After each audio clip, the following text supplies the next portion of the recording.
Hello दोस्तों, स्वागत है आप सभी का मेरे चैनल स्पेशल एजुकेशन नीड्स में। मेरा जो आज का टॉपिक है वो है सर्व शिक्षा अभियान, मतलब ऐसे से शॉर्ट फॉर्म में अगर हम बोले तो, और फुल फॉर्म है सर्व शिक्षा अभियान। इस सर्व शिक्षा अभियान के बारे में आज हम डिटेल से चर्चा करेंगे। तो आइए जानते हैं सर्व शिक्षा अभियान है क्या।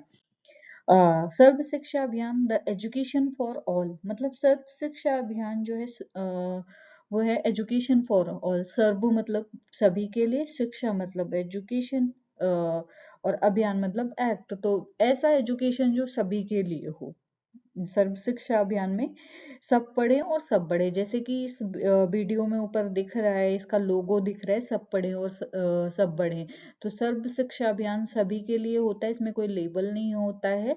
सभी मतलब 6 से 14 वर्ष के बच्चे जो हैं उनका फंडामेंटल राइट है कि वो एजुकेशन ले सकें। तो हम जानेंगे इसमें सर्व शिक्षा अभियान है क्या। सर्व शिक्षा अभियान, the education for all, is an Indian government program aimed at the universalization of elementary education in a time-bound manner, as mandated by the 86th Amendment to the Constitution of India, making free and compulsory education to children of age 6 to 14 a fundamental right.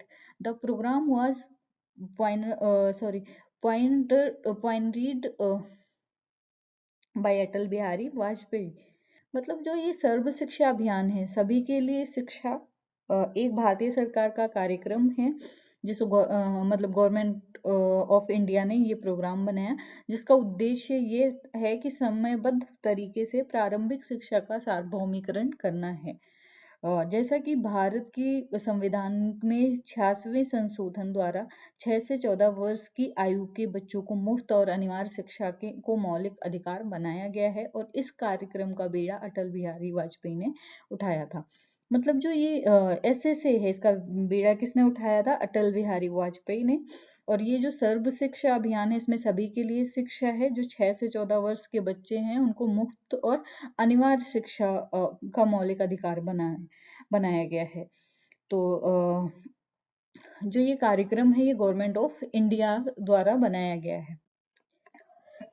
Universalization of elementary education, प्रारंभिक शिक्षा का सार्वभौमिकरण, जिसका short form है यूईई। यूईई का full form है universalization of elementary education. तो आइए जानते हैं यूनिवर्सलाइजेशन ऑफ एलिमेंट्री एजुकेशन है क्या। तो इसमें सबसे पहला है constitutional, legal and national statement for universalisation of elementary education. मतलब जो यूईई है उसका कॉन्स्टिट्यूशनल और लीगल और नेशनल स्टेटमेंट क्या है यूईई के लिए। तो सबसे पहले constitutional mandate 1950, the state shall endeavor to provide within a period of 10 years from the commencement of this constitution for free and compulsory education to all children until they complete of age of 14 years। मतलब जो राज्य है इस संविधान के प्रारंभ में 10 वर्ष की अवधि के भीतर सभी बालकों को 14 वर्ष की आयु पूरी करने तक निःशुल्क और अनिवार्य शिक्षा प्रदान करने का प्रयास करेगा।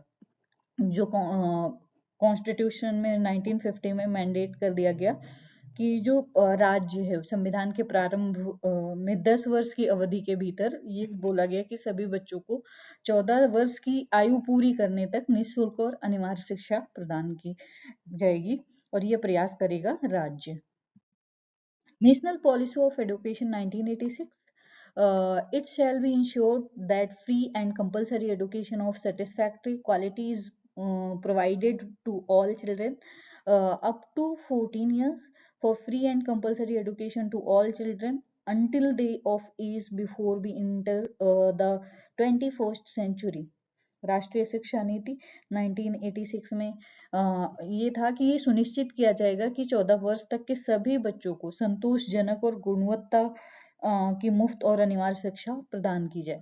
मतलब 1986 में जो NPE national policy of education I, उसमें ये था कि सभी ये इंश्योर करें कि जो भी 14 वर्ष के बच्चे हैं उनको फ्री और कंपलसरी एजुकेशन के अलावा मतलब जिससे वो संतुष्ट हो सके, ऐसी क्वालिटी ऑफ एजुकेशन प्रोवाइड करवाई जाए, ताकि 21वीं सदी में प्रवेश करने से पहले उम्र तक के सभी बच्चों को मुफ्त और अनिवार्य शिक्षा मिल सके। मतलब जब उनको संतोषजनक और गुणवत्तापूर्ण उम, मुफ्त शिक्षा, अगर अनिवार्य शिक्षा प्रदान की जाएगी, तो 21वीं सदी में प्रवेश करने से पहले की उम्र तक मतलब उनकी जो अनिवार्य शिक्षा है वो आसानी से मिल सकेगी। Unquestioned Judgment 1993. Every child citizen for this country has a right to free education until he complete the age of 14 years. इस देश के प्रत्येक बच्चे नागरिक को 14 वर्ष की आयु पूरी करने तक मुफ्त शिक्षा का अधिकार है। मतलब जितने भी सिटीजन हैं, इंडियन सिटीजन हैं, या जितने भी चाइल्ड हैं जो इस देश के बच्चे हैं, नागरिक हैं, उनको 14 वर्ष की आयु पूरी करने तक मुफ्त शिक्षा का अधिकार है। ये यूनिकृष्णन जजमेंट 1993 में आया। फिर नेक्स्ट है एजुकेशन मिनिस्टर रिसॉल्व 1998। इसमें ये था कि universal elementary education should be pursued in the mission mode. It emphasized the needs to pursue a holistic and convergent approach towards UEE। मतलब जो सार्वभौमिक प्राथमिक शिक्षा को मिशन मोड के में आगे बढ़ाया जाना चाहिए। इसने यूईई के प्रति एक समग्र और अभिसरण दृष्टिकोण को आगे बढ़ाने की आवश्यकता पर जोर दिया है। मतलब जो ये यूनिवर्सल एलिमेंट्री एजुकेशन का जो मिशन है उसको आगे बढ़ाया जाना चाहिए, क्योंकि ये समग्र शिक्षा के दृष्टिकोण पर जोर देता है। लोगों की जो एजुकेशन की नीड है, फ्री एंड कंपलसरी एजुकेशन है, उस पर ज़्यादा फोकस करता है। तो इसलिए ज़रूरत ये है कि इसकी आवश्यकता पर ज़्यादा जोर दिया जाए। ये एजुकेशन मिनिस्टर रिसॉल्व 1998 में ये था। फिर आया national committee report on UEE in the mission mode 1999। UEE should be pursued in a mission mode with a holistic and convergent approach, with emphasis on preparation of district elementary education plan for UEE. It spotted the fundamental right of education and desired quick action toward um, operationalization of the mission mode toward UEE। यूईई के लिए जिला प्रारंभिक शिक्षा योजना की तैयारी पर जोर देने के साथ एक समग्र अभिसरण दृष्टिकोण के साथ यूईई को मिशन मोड में आगे बढ़ाया जाना चाहिए। इसने शिक्षा के मौलिक अधिकार का समर्थन किया है और यूईई की दिशा में मिशन मोड के संचालन की दिशा में त्वरित कार्रवाई की इच्छा जताई। मतलब जो यूईई है, यूईई को आगे बढ़ाने की बात करी गई उसकी, क्योंकि ये जो है इसने शिक्षा के मौलिक अधिकार का समर्थन किया है। मतलब जो लोगों का मौलिक अधिकार है, बहुत लोग अफोर्ड नहीं कर पाते एजुकेशन, अच्छी एजुकेशन मिल नहीं पाती, क्वालिटी ऑफ एजुकेशन मिल नहीं पाती, तो इन्होंने ये किया कि जो मौलिक अधिकार है उसका समर्थन किया जाना चाहिए। नेक्स्ट जानेंगे हम एसएसए क्या है। अभी हमने यूईई के बारे में जाना। अभी नेक्स्ट जो है सार्वभौमिक प्राथमिक शिक्षा के लिए एक स्पष्ट समय सीमा के साथ एक कार्यक्रम। मतलब जो एसएसए है जो मतलब वो मतलब 6 से 14 वर्ष के बच्चों के लिए free and compulsory education provide कराता है। तो इसमें क्लियर टाइम फ्रेम होता है। मतलब 6 से 14 वर्ष के बच्चों को यूनिवर्सल एलिमेंट्री एजुकेशन मिलता है। मतलब इसमें बच्चे का बच्चे का राइट है कि उसको मतलब फ्री एंड कंपलसरी एजुकेशन मिले। दूसरा जो पॉइंट है, response to demand for quality basic education और ओवर द कंट्री। इसमें पूरे देश में गुणवत्तापूर्ण बुनियादी शिक्षा की मांग का जवाब ले सकते हैं। जैसे कि अगर क्वालिटी ऑफ बेसिक एजुकेशन नहीं मिल रही, क्वालिटी ऑफ एजुकेशन नहीं मिल रहा है, तो उसके लिए हम क्या कर सकते हैं, इसकी मांग कर सकते हैं। जब ऑल ओवर कंट्री में जहाँ भी है उसके लिए हम आवाज उठा सकते हैं। N opportunity for promoting social justice through basic education. इसमें क्या होता है कि एक अपॉर्चुनिटी मिलती है, एक अवसर मिलता है सामाजिक न्याय को, मतलब शिक्षा के माध्यम से हम सामाजिक न्याय को बढ़ावा दे सकते हैं, मतलब जो सोशल जस्टिस है उसको बढ़ावा दे सकते हैं, किसके थ्रू? बेसिक एजुकेशन के through.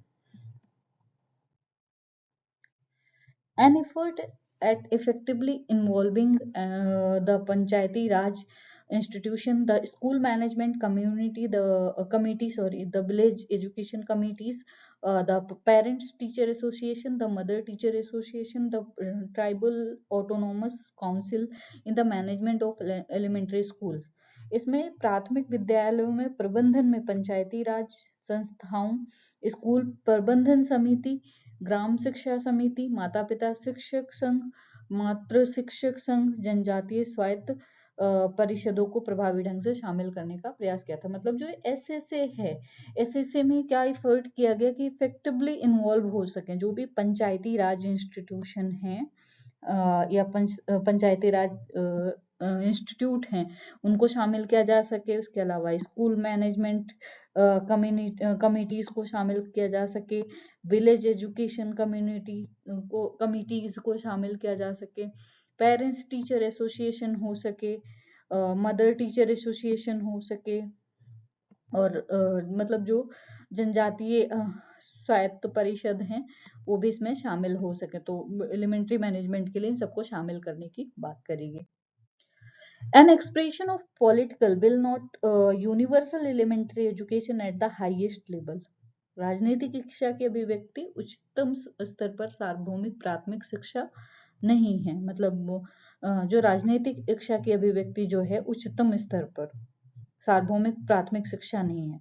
A partnership between the central state and the local government, केंद्र राज्य और स्थानीय सरकार के बीच एक साझेदारी होती, पार्टनरशिप होती है। इसमें सेंट्रल स्टेट और जो लोकल गवर्नमेंट है उनके बीच एक साझेदारी होती है, पार्टनरशिप होती है ऐसे चलाने के लिए। An opportunity for states to develop their own vision of elementary education, राज्यों के लिए प्राथमिक शिक्षा के अपने स्वयं के दृष्टिकोण को विकसित करने का अवसर भी मिलता है। अपॉर्चुनिटी प्रोवाइड की जाती है जो स्टेट है, जो राज्य हैं वो डेवलप कर सके, मतलब उनके खुद के विजन एलिमेंट्री एजुकेशन के लिए। तो ये भी अवसर दिया जाता है कि एलिमेंट्री एजुकेशन के लिए विजन डेवलप कर पाए।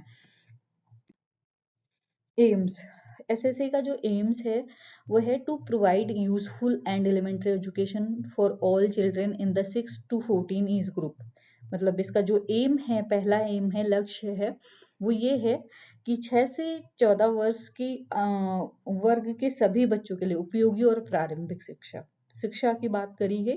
फ्री एंड कंपलसरी एजुकेशन तो है ही, बट जो 6 से एज रेंज क्या है, 6 से 14 वर्ष की आयु वर्ग के सभी बच्चों के लिए, इसमें किसकी बात करेगी? सभी बच्चों की बात करेगी। उनको उपयोगी शिक्षा मिल सके और प्रारंभिक शिक्षा, उपयोगी और प्रारंभिक शिक्षा प्रदान करना, इसका जो एम है फर्स्ट। दूसरा जो है to bridge social regional and gender gap with the action participation of communities in the management of school. स्कूलों के प्रबंध में समुदाय की सक्रिय भागीदारी के साथ सामाजिक, क्षेत्रीय और लैंगिक अंतराल को पाटना। जो मतलब एक गैप होता है, जेंडर गैप होता है, रीजनल और जेंडर गैप होता है, ब्रिज होते, सोशल हो चाहे रीजनल हो चाहे जेंडर हो, ये जो गैप होता है इसमें एक्टिव पार्टिसिपेशन के थ्रू ये जो गैप है इनको मतलब पाटने की बात करी गई, इन गैप को कम करने की बात करी गई कि सभी को एक्टिव पार्टिसिपेशन का मौका दिया जाए, और जितना ज़्यादा एक्टिव पार्टिसिपेशन होगा उतना ज़्यादा जो ये गैप है वो कम होगा, ये जो अंतराल होता है लोगों के बीच कि गरीब अमीर का, तो ये एजुकेशन के ज़रिए कम कर सकते हैं।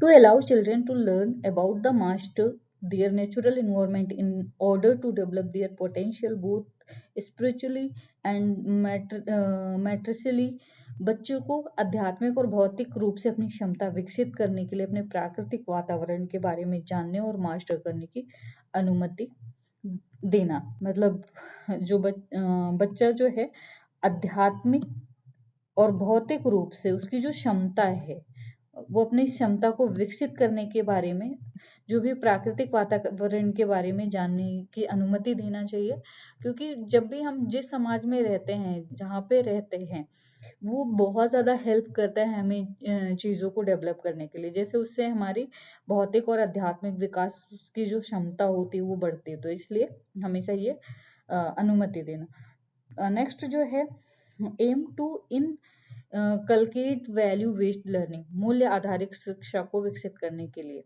मूल्य मतलब जैसे 6 से 14 वर्ष के बच्चों को इफेक्टिव प्रभावी शिक्षा की बात करी गई है, उपयोगी शिक्षा की बात करी गई है। तो जब उपयोगी शिक्षा मिलेगी तो क्या होगा, मूल्य आधारित शिक्षा विकसित हो पाएगी। नेक्स्ट जो है, to realise the importance of early childhood care and education and lack at the 0 to 14 age of age a continuum. प्रारंभिक बचपन की देखभाल, ये early childhood care and education का हमेशा पूछते हैं, तो इसका जो शॉर्ट फॉर्म होता है वो है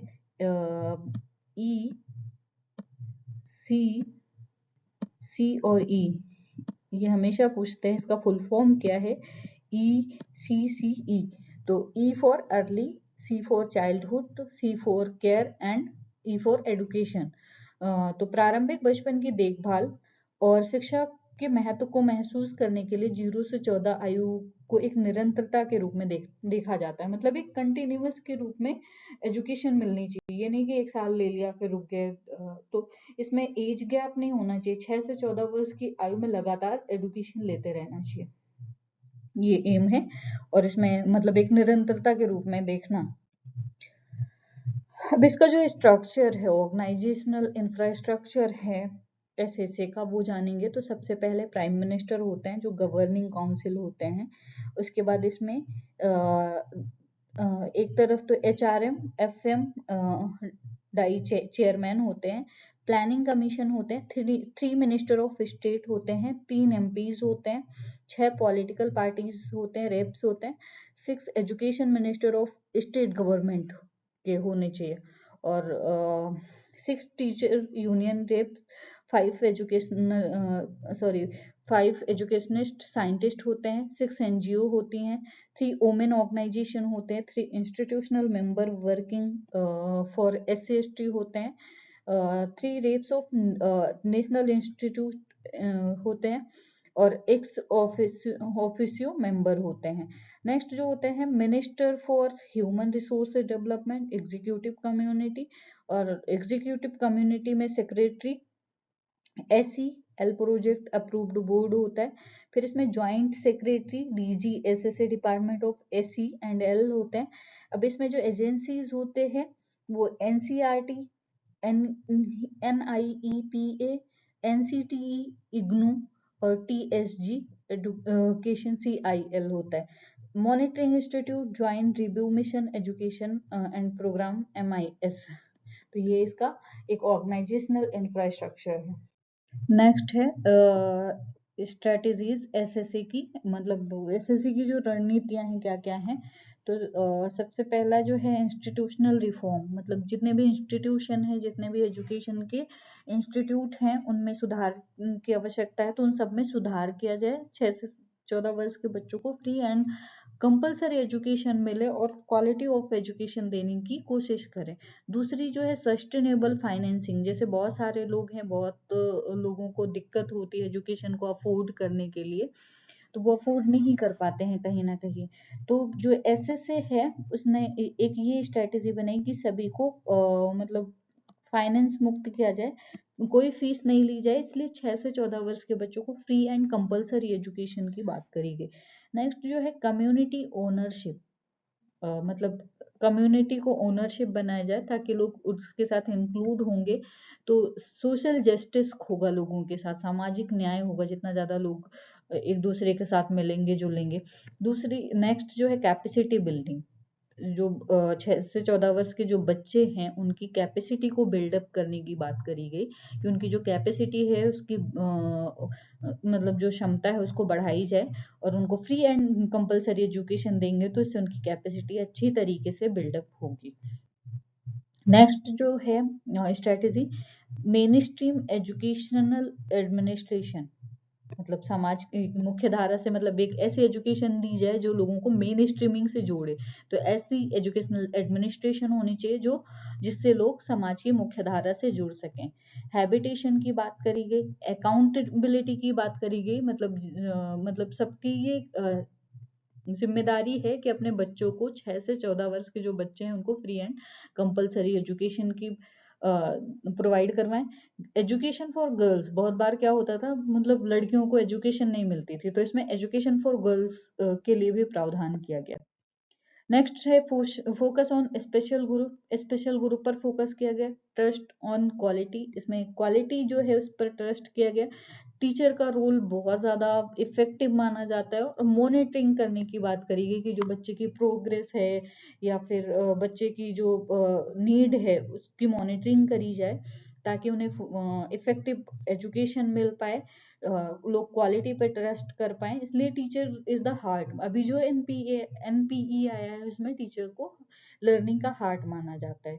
तो इसलिए मतलब ऐसी एजुकेशन प्रोवाइड कर पाई जाए जिससे बच्चा ट्रस्ट कर सके, उसकी कैपेसिटी बिल्डअप हो सके। और जो स्पेशल फोकस था वो जो स्पेशल ग्रुप पर था, जैसे शेड्यूल कास्ट हैं या फिर कम्युनिटी में पिछड़े लोग हैं, तो उन लोगों पर ज़्यादा फोकस किया गया। उन्हीं को ध्यान में रखकर एजुकेशन का प्रावधान किया गया, क्योंकि बहुत सारे लोग ऐसे होते हैं जो एजुकेशन अफोर्ड नहीं कर पाते हैं, भेज नहीं पाते अपने बच्चों को पढ़ने के लिए। तो यहाँ पर मिड डे मील वगैरह का प्रावधान किया गया, बुक्स फ्री मिलती थी, और इसके अलावा बैग्स, यूनिफॉर्म फ्री मिलते थे। तो ऐसे बहुत सारे प्रावधान हुए जिसकी वजह से क्या हुआ, लोग अच्छी और क्वालिटी ऑफ एजुकेशन ले सकें। अब इसमें एसएसए में टीचर की जो बात करी गई, जैसे one teacher for every 14 children in primary and upper primary, मतलब जो प्राथमिक और उच्च प्राथमिक में प्रत्येक 40 बच्चों के लिए एक शिक्षक, चाहे वो प्राथमिक हो मतलब प्राइमरी हो, और चाहे उच्च प्राइमरी हो, उसमें प्रत्येक 40 बच्चों के लिए एक शिक्षक होना अनिवार्य है। एटलीस्ट 2 टीचर, मतलब इसमें कम से कम 2 शिक्षक होने चाहिए इन अ प्राइमरी स्कूल, मतलब एक प्राथमिक विद्यालय में कम से कम 2 शिक्षक होने जरूरी हैं। तो ये रही टीचर की बात की, एक टीचर पे 40 बच्चे होने चाहिए, चाहे वो प्राइमरी हो या अपर प्राइमरी हो, और एटलीस्ट 2 टीचर प्राइमरी स्कूल में होने चाहिए। अब स्कूल की बात करें, with in 1 kilometre of every habitation, प्रत्येक बस्ती के 1 किलोमीटर के भीतर, मतलब कहीं भी कोई बस्ती हो वहां पर क्या होना चाहिए, 1 किलोमीटर ऑफ एवरी हैबिटेशन, मतलब प्रत्येक बस्ती के 1 किलोमीटर के भीतर एक प्राइमरी स्कूल होना चाहिए एसएसए के अकॉर्डिंग। क्लासरूम कैसी होनी चाहिए, a classroom for every teacher in primary upper primary, मतलब प्राथमिक और उच्च प्राथमिक में प्रत्येक शिक्षक के लिए एक कमरा, चाहे वो प्राथमिक हो, प्राइमरी हो या अपर प्राइमरी हो, इसमें एवरी टीचर के लिए, प्रत्येक टीचर के लिए एक रूम होना जरूरी है। मतलब और अ room for headmaster in upper primary school sector, उच्च प्राथमिक जो होता है उसमें विद्यालय सेक्टर में प्रधानाध्यापक के लिए एक कमरा होना चाहिए। तो ये था क्लासरूम का स्ट्रक्चर। मेंटेनेंस की अगर हम बात करें तो ओनली थ्रू मैनेजमेंट कमिटीज, सिर्फ स्कूल में जो मैनेजमेंट कमिटीज होती हैं उन्हीं के जरिए, उन्हीं के माध्यम से मेंटेनेंस करवाया जाएगा। और जो भी मेंटेनेंस होगा उसमें 5,000 से ज़्यादा का मतलब वो प्रपोजल नहीं होगा, जो भी प्रस्ताव होगा वो प्रति वर्ष के हिसाब से कितने तक होगा, सिर्फ 5,000 रुपये तक होगा।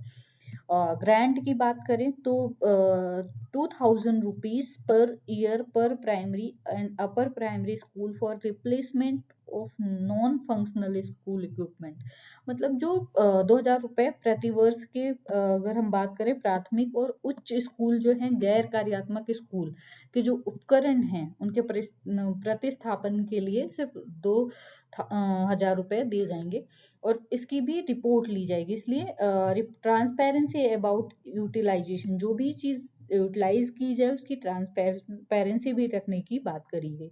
नेक्स्ट जो है प्रोविजन फॉर CWSN, तो जो प्रोविजन फॉर CWSN है, आप रेस्ट 1200 मतलब 1200 per child for integration of disabled children as per specific proposal. इसमें विशिष्ट प्रस्ताव के अनुसार विकलांग बच्चों के एकीकरण के लिए प्रति बच्चा 1200 रुपए तक, मतलब उसको प्रोविजन है, जो डिसेबल्ड चिल्ड्रन हैं उनको 1200 रुपए मतलब स्पेसिफिक मिल सकते हैं इंटीग्रेशन के लिए।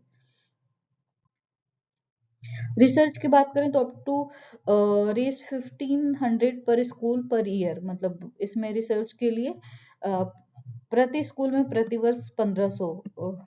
मैनेजमेंट की बात करें तो not to exceed 6% of the budget of the district plan, मतलब जिला योजना के बजट का 6% से अधिक नहीं होना चाहिए। मतलब जो जिला योजना का बजट होता है उससे 6% से अधिक नहीं होना चाहिए। इनोवेशन की बात करें तो up to Rs 15 lakh for each innovative project and Rs 50 lakh for a district will apply for SSA.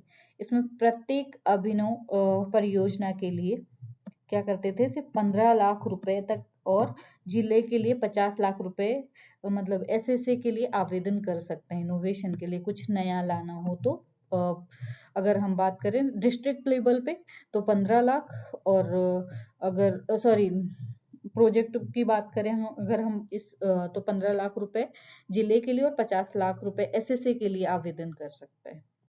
Thank you for watching my video. अगर कोई कंफ्यूजन है तो मुझे ज़रूर बताएं। एक्चुअली थोड़ी सी दिक्कत ये हो रही है कि मेरी थोड़ी सी तबीयत ख़राब हो रही है, तो इस वजह से वीडियोस भी टाइम से नहीं डाल पा रही हूँ और थोड़ी सी दिक्कत हो रही है। बट डोंट वरी, मैं रोज़ वीडियो डालूंगी। और मुझे आप ज़रूर बताइए कि आपको कौन से टॉपिक क्लियर करने हैं या क्या नहीं समझ में आता है जो मैं समझाती हूँ, तो मैं कोशिश करूँगी कि मैं कुछ इम्प्रूव करूँ। और प्लीज़ मेरे चैनल को लाइक शेयर सब्सक्राइब करिए। धन्यवाद।